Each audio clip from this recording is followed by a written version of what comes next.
জয় শ্রীকৃষ্ণ বন্ধুরা, the first ride dark Harijan চ্যানেলে তোমাদের সবাইকে আরও একবার স্বাগত জানাচ্ছি। আর আমার নাম সাগর বিশ্বাস। আর এখন মোটামুটি সকাল 6:30 ওভার হয়ে গেছে। আর আমি অনেক সকাল সকাল বেরিয়েছি। আর আমি কোন জায়গাটা এসেছি সেটা হচ্ছে রাধা কুঞ্জ বিশ্বাস জমিদার বাড়ি। দেখো বন্ধুরা, আমি একটা কথা সবসময় জানি, একটা কথা সবসময় তোমাদেরকে বলতে চাই যে ইতিহাসের পাতায় মুখ গুজে কিন্তু আমি থাকতে ভালোবাসি না। সেই ইতিহাসটাকে কিন্তু নিজের চোখে দেখতে ভালোবাসি, এক্সপ্লোর করতে ভালোবাসি। তো সেরকমই একটা জায়গা, খুবই প্রচলিত একটা জায়গা, রাধাকুঞ্জ বিশ্বাস জমিদার বাড়ি। এটা সুখুরিয়া গ্রাম, সোমরা বাজার, ঠিক আছে। আর এখানে তোমাদের আমি একটা কথা বলতে চাই, এখানে কিন্তু মৃণাল সেনের অনেক বড় হিট মুভি আকালের সন্ধানে শুটিং হয়েছে। আর তাছাড়া এই জমিদার বাড়ির অনেক ইতিহাস, যেটা আমি আমার ভিডিওর মাধ্যমে তোমাদের সামনে তুলে ধরার চেষ্টা করব। আর এখানে তোমরা সাইডে দেখতে পাচ্ছ খুব সুন্দর একটা মন্দির, এটা কিন্তু কপি করে দক্ষিণেশ্বর মন্দিরটাকে নির্মিত করা হয়েছিল। তো আরও অনেক কিছু বিষয় আছে যেগুলো তোমাদের আমি জানাবো, বেশি কথা বাড়াবো না। চলো তোমাদের একদম ভিডিও প্রথম থেকে স্টার্ট করি আর দেখাই কি আছে এখানে আর এই ইতিহাসটা কি। চলো ভিডিওর সঙ্গে জুড়ে থাকো, দেখতে থাকো। আর তোমাদেরকে একটা জিনিস আমি বলতে চাই, সরি, যে সবসময় তোমরা আমার কাছে সবসময় মনে হয় না যে ভিডিও দেখার পর দাদা সবসময় কোনো ভুতুরে জায়গায় যাক বা কোনো পুরনো জায়গায় যাক, কিন্তু সেখানে কিন্তু লোকেশান শেয়ার করে না। লোকেশান শেয়ার করি না তার একটাই কারণ দেখো, কোনো পুরানো রাজবাড়ি, কোনো পুরানো জমিদার বাড়ি যেগুলো দেখার মতো আছে বা কোনো ইতিহাস আছে, সবসময় সেসব লোকেশানগুলো আমি শেয়ার করতে ভালোবাসি। আর তাছাড়া যে বেশিরভাগ ভিডিও তোমরা দেখেছো, আমি কিন্তু হন্টের ওপর ডিপেন্ডেড, কোনো ভুতুরে জায়গা, কোনো ভুতুরে প্লেস বা এখন যেগুলো প্রচলিত আছে এখানে কিছু একটা ঘটেছিল, তো সেসব জায়গাগুলো লোকেশান শেয়ার করি না, কারণ ওখানে দেখার মতো কিছু নেই। আর আমি চাইবো তোমরা এইসব জায়গার লোকেশানগুলো ভিজিট করো, যেখানে দেখার মতো অনেক কিছু আছে। যেমন এই জায়গাটা সোমরা বাজার, সুখুরিয়া গ্রাম। তো এখানকার ইতিহাস আর এখানকার জমিদার বাড়ির রহস্য আর এখানকার টোটাল যা সুন্দর সুন্দর দৃশ্য আছে সেগুলো আমার ক্যামেরার মাধ্যমে তোমাদের সামনে তুলে ধরার চেষ্টা করো। ভিডিওর সঙ্গে জুড়ে থাকো, দেখতে থাকো, চলো। নমস্কার বন্ধুরা, আমি সাগর বিশ্বাস।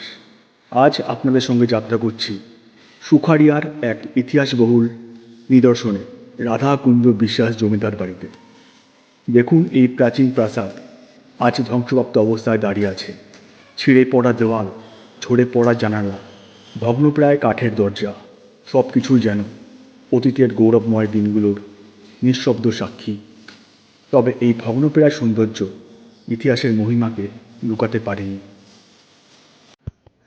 দেখো বন্ধুরা, বোর্ডে লেখা আছে আয়োজক বলাগড় পঞ্চায়েত সমিতি, বলাগড়, হুগলি, রাধাকুঞ্জ এবং শর্তাবসে মৃণাল সেন। তো যেটা বলেছিলাম, এখানে শুটিংও হয়েছিল। এই জমিদার বাড়িটি নির্মাণ করেছিলেন প্রখ্যাত জমিদার রাধাকুঞ্জ বিশ্বাস, যিনি সেই সময় এই অঞ্চলের সমাজ সংস্কৃতির সঙ্গে গভীরভাবে যুক্ত ছিলেন। তার দক্ষ পরিকল্পনা ও দৃষ্টিভঙ্গির কারণে এই বাড়ি শুধু একটি বসভবনই নয়, বরং স্থাপত্য ইতিহাসের এক উজ্জ্বল নিদর্শন হিসাবে আজও পরিচিত। প্রায় 250 বছর পুরানো এই বাড়ি বিশ্বাস পরিবারের গৌরবময় প্রতীক ছিল। এখানে জমিদাররা বসবাস করতেন, গ্রামের প্রশাসন পরিচালনা করতেন এবং সামাজিক ধর্মীয় অনুষ্ঠানগুলোতে নিজস্ব ছাপ রেখে গিয়েছিলেন। প্রতিটি প্রাসাদের কোণায় আজও প্রতিফলিত হয় সেই অতীতের ছায়া।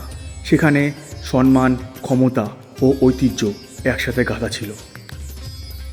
আরো দুটো আছে এই লাইনে। আচ্ছা আচ্ছা। তারপরে গঙ্গার ধারে একটা আছে, সিদ্ধশীতলা, সিদ্ধেশ্বরী মা। তাও মোটামুটি 250 বছর হয়ে গেছে না? অনেক বেশি, আরো পুরানো। হ্যাঁ। হালকা ভেঙে পড়া বারান্দার নকশা, খণ্ডিত প্রাসাদের ছায়া, সব কিছুই যেন আমাদেরকে এক শীতল নিঃশব্দ ভ্রমণের দিকে নিয়ে যাচ্ছে, যেখানে প্রতিটি দেয়াল, প্রতিটি কোণায় ইতিহাস কণ্ঠহীনভাবে কথা বলে। চলুন একবার আমরা ধীরে ধীরে ঘুরে দেখি ওই ঐতিহাসিক বাড়ির স্থাপত্য এবং রহস্যময় ইতিহাস এবং সেই সব গল্প যা এই প্রাচীন দেয়ালগুলোকে আজও মুখে মুখে ফিসফিস করে কিছু একটা বলতে চায়। বাড়ির প্রাঙ্গণে প্রবেশ করতেই যেন হঠাৎ সময় থমকে দাঁড়ায়। ভগ্নপ্রায় প্রাসাদের দরজা পেরিয়ে পুরনো করিডোর ধরে হেঁটে গেলে অদ্ভুত এক অনুভূতি মনকে ঘিরে ধরে। ধুলো জমে থাকা দেয়ালগুলোতে হাত বোলালেই যেন পুরনো শতাব্দীর ইতিহাসের স্পর্শে মেলে ক্ষয়ে যাওয়া বস্তু, ফাটল ধরা দেয়াল আর জীর্ণ বারান্দার নীরবতা সব মিলিয়ে এক রহস্যময় আবহ সৃষ্টি করে। প্রতিটি ইট, প্রতিটি কাঠামো যেন গোপনে কিছু বলতে চায়। সেই নীরবতার ভিতরে লুকিয়ে আছে এক সময় আভিজাত্য, ক্ষমতা আর হারিয়ে যাওয়া ঐতিহ্যের স্মৃতি। এখানে দাঁড়িয়ে মনে হয় আমি যেন অতীতের এক নিঃশব্দ যাত্রী, যেখানে প্রতিটি দেওয়াল সাক্ষী ছিল অগণিত হাসি, অশ্রু আর ইতিহাসের নিরবিচ্ছিন্ন প্রবাহের।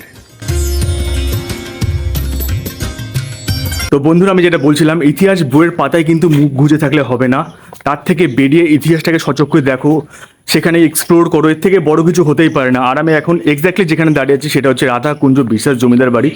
আর এখানকার ইতিহাস তোমরা সবাই জানো, আর তাছাড়া আমার ভিডিওর মাধ্যমে তোমাদেরকে তো জানাবোই। আর এখানে কিন্তু সবথেকে বড় জিনিস, যেটা একসময় মৃণাল সেনের মুভি আকালের সন্ধানে শুটিংও করা হয়েছিল, অথবা অনেক বড় বড় মিডিয়া কিন্তু এখানে ঘুরে গেছে যে এই জায়গাটার ব্যাপারে। তোমরা এখানে একজনের কাছে জিজ্ঞেস করে জানতে পারলাম এটা কিন্তু 250 বছরেরও পুরানো কিন্তু জায়গাটা। বন্ধুরা, আমি একটা জিনিস তোমাদেরকে বলতে চাই যে ইতিহাস বইয়ের পাতায় কিন্তু মুখ গুজে থাকলে হবে না, তার থেকে বেরিয়ে তোমাদেরকে সেই সব জায়গাগুলো এক্সপ্লোর করতে হবে। আর তাছাড়া আমার কাজ তো জানো তোমরা, যে ইতিহাসের বইয়ের পাতায় মুখ গুজে থাকে না, তার থেকে বেরিয়ে সেই জায়গাগুলোকে এক্সপ্লোর করার চেষ্টা করি। আর তোমাদের সামনে এখন আমি তুলে ধরছি রাধাকুঞ্জ বিশ্বাস জমিদার বাড়ি কিছু নিদর্শন, অথবা এই জায়গাটা যেখানে একজনের এখানকার স্থানীয় যার মুখে শোনা গেল যে, আমি তো ভেবেছিলাম এটা 200-250 বছরের পুরানো, বাট এখানে যেটা শোনা গেছে এটা নাকি তার থেকেও বেশি পুরানো। আর তোমাদেরকে আমি জায়গাটা তো ঘুরিয়ে দেখালাম। আর তাছাড়া এই জায়গার কিন্তু সব থেকে বড় দিক সেটা হচ্ছে মৃণাল সেনের মুভি আকালের সন্ধানে এই জায়গায় কিন্তু শুটিং হয়ে গেছে। আর তাছাড়া অনেক বিভিন্ন মুভিস যেগুলো আমার জানা নেই, যেগুলো শুটিং চলাকালীন হয়তো বন্ধ হয়ে গেছে, আবার শুটিং হতেও গেছিলো। আর এখানে বিভিন্ন ধরনের দেখতে পাচ্ছ যে বড় বড় এখনো কিন্তু স্তম্ভগুলো এখনো আছে। সব থেকে একটা অবাক করার বিষয় যেটা লাগে, যে সেই টাইমে কেমন দিমাগ দিয়ে এইসব রাজপ্রাসাদ থেকে শুরু করে জমিদার বাড়ি যেভাবে নির্মাণ করা হয়েছিল, যে এই বড় বড় স্তম্ভগুলো থেকে শুরু করে বড় বড় মানে অট্টালিকা বলতে পারো, মানে কিরকম দিমাগ, কিরকম সেন্স থাকলে যে এরকম বড় বড় রাজপ্রাসাদ বা জমিদার বাড়ি তৈরি করা যায়, সেটা আগেকার জেনারেশনের কিন্তু দিমাগে ছিল। যে 200-250 বছর পুরানো, যেগুলো এখন অবধি দেখলে পরে মনে হয় যে একসময় কত কি না ইতিহাস এখানে জড়িয়ে ছিল, বা কত কিছু ঘটেছিল, যেগুলো তো আমাদের জানা নেই। বা সবসময় আমরা কোনো মুভিস বা কোনো রিপোর্টার থেকে শুরু করে কোনো বই যেগুলো আমরা পড়ি বা তাদের থেকে জানতে পারি। আর বন্ধুরা, তোমাদেরকে আমি একটা কথা বলতে চাই, তোমরা সবসময় চেষ্টা করো ঠিকানা নেওয়ার, যে দাদা তুমি আমাকে ঠিকানা দাও। তো তোমাদেরকে আমি বলি, দেখো, বিশেষ করে আমার যে চ্যানেলটা সেটা হচ্ছে বিশেষ করে অ্যাভেন্ডার পুরোনো হন্টেড প্লেসের উপর ডিপেন্ডেড। বাট ওইসব জায়গায় ঠিকানা আমি একটা কারণে দিই না, কারণ ওখানে দেখার মতো কিচ্ছু নেই, আর তোমরা ওখানে গিয়ে কী করবে, কিচ্ছু নেই ওখানে। বাট তোমরা সবসময় এইসব জায়গাগুলো এক্সপ্লোর করো, এইসব জায়গাগুলো ঘুরতে আসো, যেখানে আমি এখন আপাতত আছি। ইতিহাস জানো, তো এর থেকে বড় কিছু হয় না। পুরো এই জায়গাগুলো এক্সপ্লোর করো, এখানে অনেক কিছু দেখতে হবে, অনেক কিছু ফিল করতে পারবে। তো সেটাই বলবো, আর একবার হলে ভিজিট করো এখানে।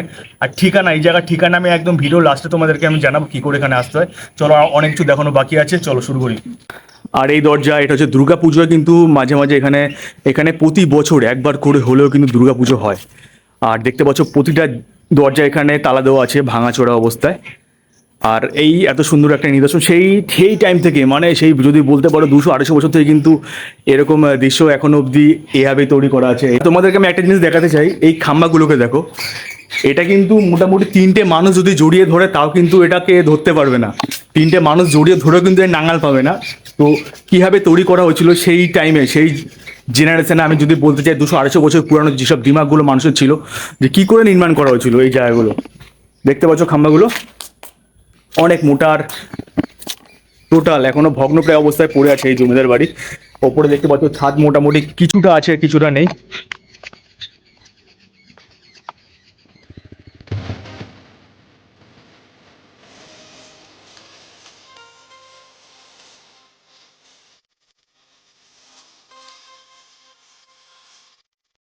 বাড়ির পাশেই দাঁড়িয়ে আছে এক অনন্য স্থাপত্য, রাধা গোপীনাথের মন্দির। বিশ্বাস পরিবারের আধ্যাত্মিকতা এবং ভক্তির প্রতীক এই মন্দির আজও ইতিহাসের এক অমূল্য দলিল। অষ্টাদশ শতকে নির্মিত এই মন্দির কেবল পূজার স্থান নয়, বরং জমিদার পরিবারের গৌরব, ক্ষমতা, সংস্কৃতির বহিঃপ্রকাশ। 5 রত্ন শৈলীতে গড়ে ওঠা এই মন্দিরের প্রতিটি কোণ, প্রতিটি খোদাই করা ইট যেন শোনায় যুগ যুগান্তরের গল্প। ভগ্নপ্রায় অবস্থাতেও এ টেরাকোটার অলঙ্করণে জীবন্ত হয়ে ওঠে রামায়ণ, মহাভারতের কাহিনী, দৃশ্যাবলী। প্রতিটি চরিত্র, প্রতিটি রেখা যেন এক একটি জীবন্ত চিত্রকর্ম, যা সময়ের নির্মম আঘাতেও আজও ম্লান হয়ে যায়নি। এখানে দাঁড়িয়ে বোঝা যায় জমিদার পরিবার কেবল সামন্ত শক্তির ধারক ছিল না, তারা ছিল শিল্প, সাহিত্য এবং ধর্মীয় বিশ্বাসের অগ্রদূত। বন্ধুরা এখন আমি এই মুহূর্তে যেখানে দাঁড়িয়ে আছি সেটা হচ্ছে পিছনে আমার মন্দিরটা দেখতে পাচ্ছ। এই মন্দিরটাকে দেখেই দক্ষিণেশ্বর মন্দির নির্মাণ করা হয়েছিল, মানে এটাকে কপি করা হয়েছিল। এই যে মন্দিরটা পিছনে আমার দেখতে পাচ্ছ, আর চারিদিকে কিন্তু এখানে শিব ঠাকুরের মন্দির আর এখানে গণেশ ঠাকুর, মানে চারিদিকে ভর্তি অনেক। এটা কিন্তু বলতে গেলে প্রচুর পুরনো, প্রচুর। সেই ধরে নাও যেই টাইমে আমি যেখানে থাকি আর কি, রানী রাসমণি ঘাট, কিন্তু রানী রাসমণি কিন্তু এই জায়গাটা এসেছিলো, এমনকি ডাকাতের কবলে পড়ে কিন্তু এই জায়গাটায় উনি এই জায়গাটা কিন্তু আশ্রয় নিয়েছিল। তো এই মন্দিরটা সেখান থেকে নির্মাণ করা হয়। আর এটা কিন্তু বলতে গেলে অনেক পুরনো, অনেক প্রচুর পুরনো। আমরা তো ইতিহাস যেটা হার্ডলি জানি, 250-300 বছর ধরে সেই জমিদার বাড়ি নির্মাণ করা হয়েছিল। তো বলতে পারো এটা তার থেকেও বেশি পুরানো। আর এখানে কিন্তু এরকম এখন দেখতে পাচ্ছ অনেক বাড়িঘর আছে, কিন্তু সেই টাইমে কিন্তু পুরো ঘন জঙ্গল ছিল, ঠিক আছে, জঙ্গলে ঘেরা পথ ছিল। আর সেখানে ছিল কিন্তু সেই টাইমে কিন্তু অনেক ডাকাত থেকে শুরু করে বিভিন্ন ধরনের, মানে বলতে পারো যে লুটেরা যাকে বলে লুটেরা, মানে লুটপাট করতো, ডাকাতি করতো। তো এরকম কিন্তু অনেক সেই টাইমে কিন্তু এখানে অনেক প্রচলিত ছিল। আর এই মন্দির দেখতে পাচ্ছ, এখানেই সেই রানী রাসমণিজি, যে আমাদের যেখানে আমি থাকি রানী রাসমণি, উনি কিন্তু এখানে এসে আশ্রয় নিয়েছিল আর ওনাকে অনেক হেল্পও করা হয়েছিল। তো চলো আরও অনেক ইতিহাস, আরও অনেক কিছু তোমাদের দেখাই। এটা হচ্ছে রাধাকুঞ্জ জমিদার বিশ্বাস বাড়ির পেছন দিক। আর পেছন দিকেও তোমরা দেখতে পাচ্ছ ভগ্নপ্রায় অবস্থায় কিন্তু এখনও পড়ে আছে। আর কিছু আগাছা, কিছু জঙ্গলে ঘেরা এই বাড়ি কিন্তু এক ভয়াবহ দিক কিন্তু এখনও অবধি বহন করে বেড়াচ্ছে। বন্ধুরা এটা হচ্ছে জমিদার বাড়ির পিছন দিক, মানে পিছনের রাস্তা থেকে আমি ঘুরে এসেছি। তো তোমাদের যেটুকুনি সম্ভব আমি টোটাল ঘুরিয়ে ঘুরিয়ে দেখাবো। আর ওখানে একটা ঠাকুমা বললো যে মন্দিরের ভিতরে প্রবেশ করতে গেলে টাইম লাগবে। তো আমি এই টাইমের জন্য একটু ওয়েট করবো।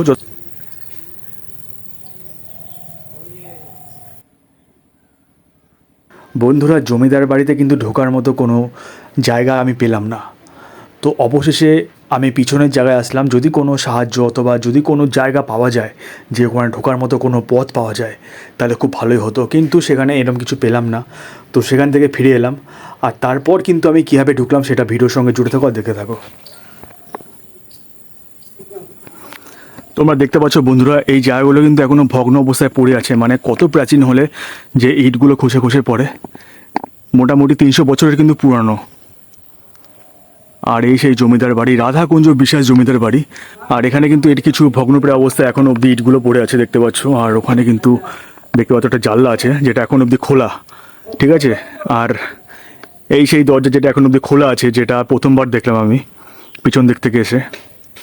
চলো চেষ্টা করবো আর ভেতরে যাওয়ার। বন্ধুরা এতক্ষণ ধরে আমরা ঘুরে দেখলাম সুখড়িয়ার রাধাকুঞ্জ বিশ্বাস জমিদার বাড়ির ও তার ইতিহাস। এবার আপনাদের জানিয়ে দিই কীভাবে আসা যায় এই ইতিহাসবহুল স্থানে। এই জমিদার বাড়িটি অবস্থিত পশ্চিমবঙ্গে হুগলি জেলা সুখড়িয়া গ্রামে, সোমরা বাজার অঞ্চলের অন্তর্গত। কলকাতা থেকে খুব সহজেই রেলপথে এখানে পৌঁছানো যায়। আপনি চাইলে হাওড়া স্টেশন থেকে সোমরা বাজার লোকাল ট্রেন ধরতে পারেন। ট্রেন থেকে নেমে রিক্সা ও টোটো ধরে কয়েক মিনিটের মধ্যেই পৌঁছে যাবেন এই জমিদার বাড়ির প্রাঙ্গণে। যারা সড়ক পথে আসতে চান তারা জাতীয় সড়ক ধরে চন্দননগর বা চুচুড়া হয়ে সহজেই সুখড়িয়ায় পৌঁছে যাবেন গুগল ম্যাপের সাহায্যে। বন্ধুরা ভিডিও এখানে শেষ করছি। এতক্ষণ সময় দেওয়ার জন্য সবাইকে অশেষ ধন্যবাদ। ততক্ষণে বাই, নিজেকে ভালো রাখবেন, সুস্থ রাখবেন। আর খুব তাড়াতাড়ি নিয়ে আসবো আমি পরবর্তী ভিডিও আপনাদের সামনে, শুক্রবার ঠিক সন্ধ্যে 6টায়।